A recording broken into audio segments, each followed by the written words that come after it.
Hello friends, আজ আমি তোমাদের একটা চিংড়ি মাছের আলাদা রকম রান্না দেখাবো। রান্নাটা আমিও প্রথমবার করেছি, খেতে খুব সুন্দর হয়েছিল। কি বলবো, জাস্ট ফাটাফাটি, খুব সুন্দর হয়েছে রান্নাটা। তাই আমি তোমাদেরকে সঙ্গে শেয়ার করলাম। তোমরাও এইভাবে বানিয়ে দেখতে পারো, বানিয়ে খেয়ে দেখতে পারো। পুরো ভিডিওটা কিন্তু দেখো প্রথম থেকে লাস্ট অবধি, নাহলে বুঝতে পারবে না কিভাবে আমি বানিয়েছি। দুদিন আগে চিংড়ি মাছ আনা হয়েছিল, বাগদা চিংড়ি 6 পিস এনেছিল। তো 2 পিস চিংড়ি মাছ আমি ভাজা করে নিয়েছিলাম আগে, আর 4 পিস ছিল। তো ভাবলাম 4 পিস চিংড়ি মাছ দিয়ে কি বানানো যায়।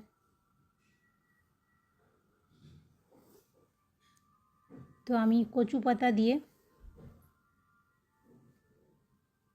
চিংড়ি মাছের পাতুরি টাইপেরই বানাবো।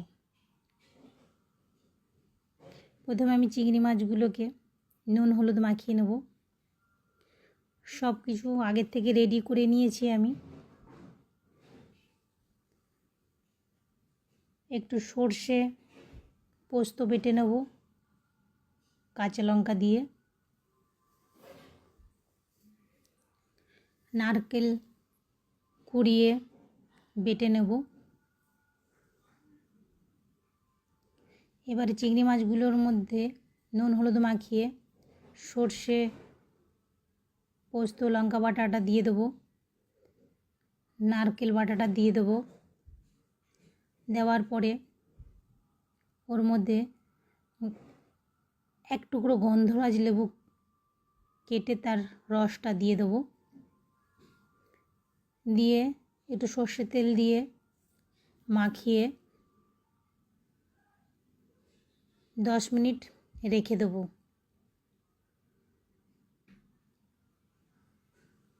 এরপরে 10 মিনিট হয়ে গেলে তারপরে আমি কচু পাতাগুলো ভালো করে বিছিয়ে নেব। একটা কচু পাতা নিচে রেখে তার উপরে একটা চিংড়ি মাছ, মশলা একটু উপর থেকে দিয়ে, একটু কাঁচা সর্ষের তেল দিয়ে, একটা কাঁচা লঙ্কা দিয়ে দেবো। হ্যাঁ, আগে মাখানোর পরে ওর মধ্যে আমি যেমন গন্ধরাজ লেবুর রসটা দিয়েছি, ছোকলাটাকে একটু কুড়ে দিয়ে দিয়েছি ওর মধ্যে, যাতে সেন্টটা আরও সুন্দর আসে। আর গন্ধরাজ লেবুর কিছু পাতা রেখেছিলাম আমি। এবার কচু পাতার মধ্যে একটা চিংড়ি মাছ দেবো, দিয়ে মশলা দিয়ে একটু একটা কাঁচা লঙ্কা দিয়ে উপর থেকে সর্ষের তেল দিয়ে দুটো গন্ধরাজ লেবু পাতা ওর উপরে দিয়ে, উপর থেকে কচু পাতা দিয়ে ভালো করে মুড়ে নেব। মুড়ে রেখে দিয়ে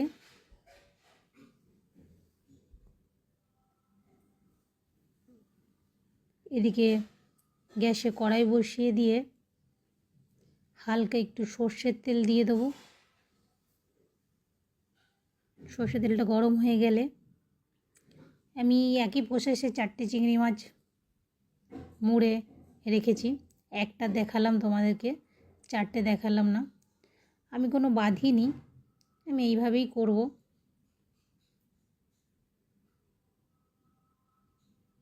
তেলটা গরম হয়ে গেলে কচু পাতা দিয়ে মোড়া চিংড়ি মাছগুলো কড়াইতে আস্তে আস্তে 4টেই দিয়ে দেবো।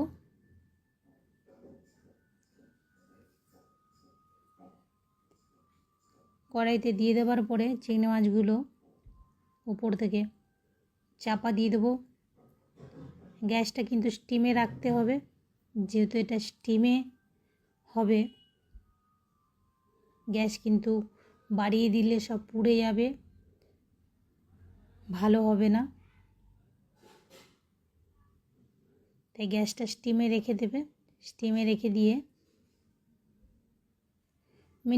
মিনিট 15 মতো চাপা দিয়ে রাখতে হবে। মাঝে মাঝে একটু ঢাকনা খুলে দেখে নিতে হবে। মিনিট 15 পরে ঢাকনাটা খুলে চিংড়ি মাছগুলো পাল্টে দিতে হবে। ব্যাস রেডি আমার কচুর পাতা দিয়ে চিংড়ি মাছের পাতুরি। কেমন লাগলো ভিডিওটা সবাই কমেন্টে জানিও।